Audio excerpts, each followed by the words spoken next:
नमस्ते, हीअ आकाशवाणी आहे। सूबे सिंधी समाचारनि सां गॾु मां गीता भाटिया।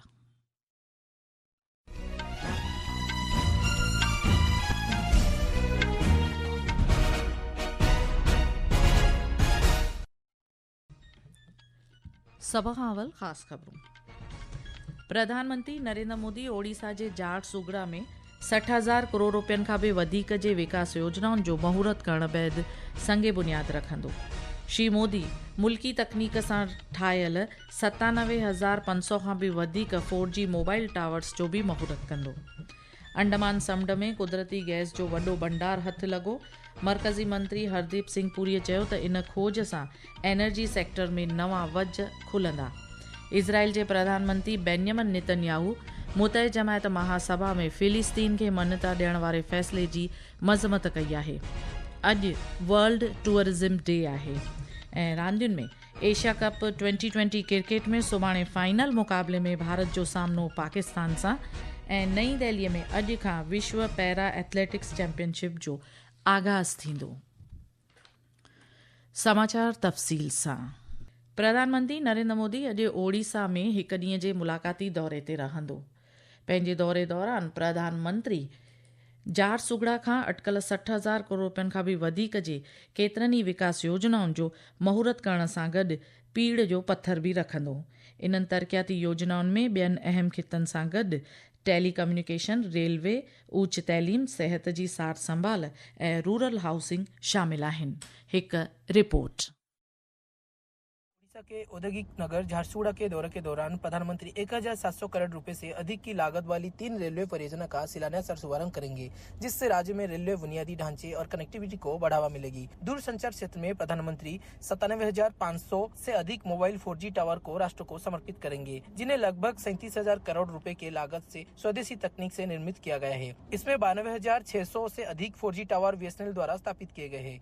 प्रधानमंत्री 8 IIT का विस्तार भी घोषित करेंगे। साथ ही ब्रह्मपुर के MKCG मेडिकल कॉलेज और अस्पताल तथा बुर्ला संबलपुर के भीमसार अस्पताल को सुपर स्पेशलिटी का दर्जा देंगे। प्रधानमंत्री Odisha skill development project phase 2 का भी शुभारंभ करेंगे, जिसके तहत संबलपुर और ब्रह्मपुर में वर्ल्ड स्किल सेंटर्स का स्थापना की जाएगी। इसके अतिरिक्त प्रधानमंत्री अंत्योदय गृह योजना के तहत 50,000 लाभार्थियों को स्वीकृति पत्र भी वितरित करेंगे। झारसुगड़ा का ये दौरा पिछले 15 महीनों में ओडिशा का प्रधानमंत्री मोदी का 6ठा दौरा है। आलोक चंद्र बारीक, आकाशवाणी समाचार, झारसुगड़ा।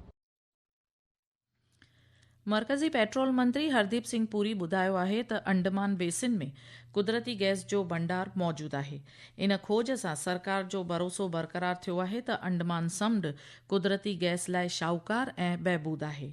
काल्ह राति सोशल मीडिया पोस्ट में श्री पुरी इन ॻाल्हि जी तस्दीक कंदे वधीक इहो बि चयो त अंडमान समुंड में एनर्जीअ जा नवां वज वसीअ थींदा।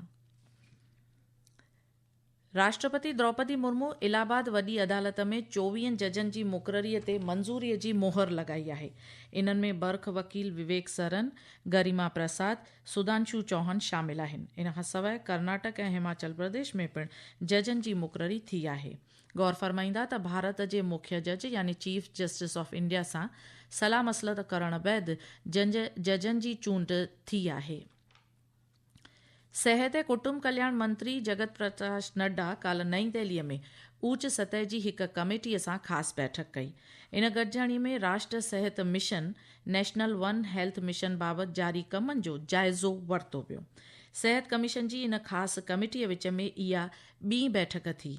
सिहत मंत्रीअ मिशन जे किरदार ते ज़ोर ॾींदे चयो त इंसान, जानवर, ॿूटा ऐं माहौलियात जॾहिं मुतहद थी कार्य कंदा तॾहिं ई आईंदे जे ख़तरे जो अंदेशो लॻाए सघिबो ऐं उनखे रोके बि सघिबो।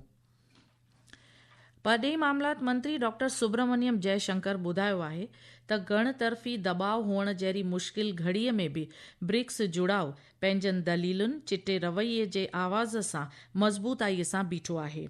डॉक्टर जयशंकर मुतहिद जमायत महासभा जे 80हें इजलास जे मौक़े ते न्यूयॉर्क में ब्रिक्स विदेश मंत्रियुनि जी बैठक खे ख़िताब कंदे इहा ॻाल्हि चई। परॾेही मंत्री चयो त तनाव ऐं तकरार खां मुतासिर विश्व में ब्रिक्स अमन चैन, बहबूदगी ऐं रणनीतिक हिसेदारीअ खे मज़बूत करण लाइ गॾिजी कमु करे रहियो आहे। ही ख़बरूं तव्हीं आकाशवाणी तां ॿुधी रहिया आहियो। वधीक ख़बरुनि जी तफ़सील लाइ तव्हीं असांजी वेबसाइट newsonair.gov.in खे फॉलो करे सघो था।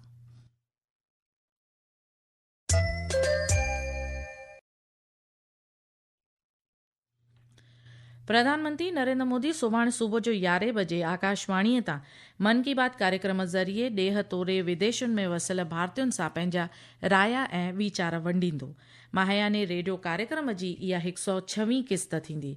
मन की बात कार्यक्रम आकाशवाणी ऐं दूरदर्शन जे सभिनी चैनलुनि ते लाइव नशर थींदो। अॼु विश्व सैर व सियाहत ॾींहुं आहे। लॻभॻि साल 1980 खां मुतहद जमायत पारां मंज़ूरी मिलण बैदि हर साल 27 सेप्टेम्बर ते वर्ल्ड टूरिज़्म डे मल्हायो वेंदो आहे। इन ॾिस में उत्तर प्रदेश सरकार अॼु वर्ल्ड टूरिज़्म डे जे ख़ासि मौक़े ते लखनऊ खां अयोध्या ऐं नेमशाण जहिड़नि पवित्र शहरनि जो हिकु ॾींहं जो टूर जो इंतज़ाम कयो आहे। मज़हबी ऐं सभ्यते खेत्रनि में सैर व सियाहत जो विकास करण वास्ते इहो क़दम खंयो वियो आहे।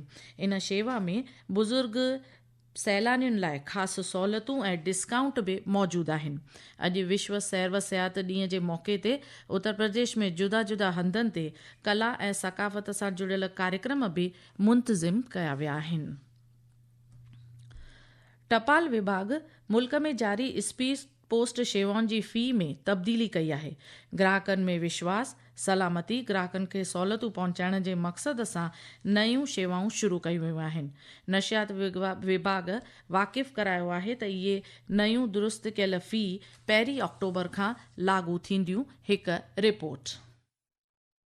डाक विभाग की नई सुविधाओं और नए शुल्क के अनुसार स्थानीय क्षेत्रों में स्पीड पोस्ट के लिए 50 ग्राम तक वजन के लिए नया शुल्क 19 रुपए होगा। 50 ग्राम से 250 ग्राम तक के लिए 24 रुपए और 250 से 500 ग्राम से अधिक के लिए शुल्क 28 रुपए होगा। 200 किलोमीटर से 2000 किलोमीटर तक की दूरी के लिए 50 ग्राम तक वजन वाली वस्तुओं पर 47 रुपए का शुल्क लगेगा। मंत्रालय ने कहा कि स्पीड पोस्ट वस्तुओं पर भी GST लागू होगा। विद्यार्थियों के लिए स्पीड पोस्ट सेवाओं की पहुंच बढ़ाने के लिए स्पीड पोस्ट शुल्क पर 10% की छूट शुरू की गई है। इसके अलावा नए थोक ग्राहकों को 5% की विशेष छूट भी दी जाएगी। संचार मंत्रालय ने कहा कि स्पीड पोस्ट के लिए शुरू की गई नई सुविधाओं में OTP आधारित सुरक्षित डिलीवरी, ऑनलाइन भुगतान सुविधा, SMS आधारित डिलीवरी सूचनाएं और रियल टाइम डिलीवरी अपडेट शामिल है। समाचार कक्ष से वैष्णवी। इज़राइल जे प्रधानमंत्री बेन्यामिन नेतन्याहू फिलिस्तीन खे मुल्क जो दर्जो ॾियण वारे इम्कान खे थोॾे छॾियो आहे। न्यूयॉर्क में मुतहद जमायत महासभा में काल्ह राति श्री नेतन्याहू फ्रांस, कैनेडा ऐं ब्रिटेन समेत ओलही मुल्कनि पारां फिलिस्तीन खे मुल्क तौरु मञता ॾियण वारे फ़ैसिले जी मज़म्मत कई आहे। रांदियुनि में एशिया कप क्रिकेट में भारत दुबई में काल्ह सुपर 4 जे आख़िरी मुक़ाबले में श्रीलंका खे शिकस्तो कयो। सुभाणे ख़िताबी मुक़ाबले में भारत जो सामनो पाकिस्तान सां थींदो। नईं दिल्ली में अॼु खां 12वीं विश्व पैरा एथलेटिक्स चटाभेटी शुरू थींदी। नईं दिल्लीअ जे जवाहरलाल नेहरू स्टेडियम में इहा चैंपियनशिप 9 ॾींहंनि ताईं जारी रहंदी। पैरा एथलेटिक्स चटाभेटीअ में कुल 186 मुक़ाबला खेॾिया वेंदा, जंहिंमें स्प्रिंट खां वठी करे डुक वारियूं रांदियूं शामिल आहिनि। इहा चटाभेटी ईंदड़ महीने 5 तारीख़ ते पूरी थींदी। आबहवा महकमे विच ऐं ॾखण उपबेट वारे भारत जे कुझु हिसनि में तेज़ बरसाति जो ऑरेंज अलर्ट जारी कयो आहे। उत्तर प्रदेश, गुजरात, झारखंड ऐं मध्य प्रदेश में पिणु मींहं वस थियण जा इम्कान ॿुधाया विया आहिनि। होॾां ओडिशा में आबहवा महकमे केतिरनि ई ज़िलनि लाइ रेड अलर्ट ॾिनो आहे। आख़िर में ख़ासि ख़बरूं हिकु बार ॿीहर। प्रधानमंत्री नरेंद्र मोदी ओडिशा जे झारसुगड़ा में 60,000 करोड़ रुपयनि खां बि वधीक जे विकास योजनाउनि जो महूरत करण बैदि संगे बुनियाद रखंदो। श्री मोदी मुल्की तकनीक सां ठाहियल 97,500 खां बि वधीक 4G मोबाइल टावर्स जो बि महूरत कंदो। अंडमान समुंड में कुदरती गैस जो वॾो भंडार हथु लॻो। मर्कज़ी मंत्री हरदीप सिंह पुरीअ चयो त इन खोज सां एनर्जी सेक्टर में नवां वज खुलंदा। इज़राइल जे प्रधानमंत्री बेन्यामिन नेतन्याहू मुतहद जमायत महासभा में फिलिस्तीन खे मञता ॾियण वारे फ़ैसिले जी मज़म्मत कई आहे। अॼु वर्ल्ड टूरिज़्म डे आहे। ऐं रांदियुनि में एशिया कप 2020 क्रिकेट में सुभाणे फाइनल मुक़ाबले में भारत जो सामनो पाकिस्तान सां ऐं नईं दिल्लीअ में अॼु खां विश्व पैरा एथलेटिक्स चैंपियनशिप जो आगाज़ थींदो।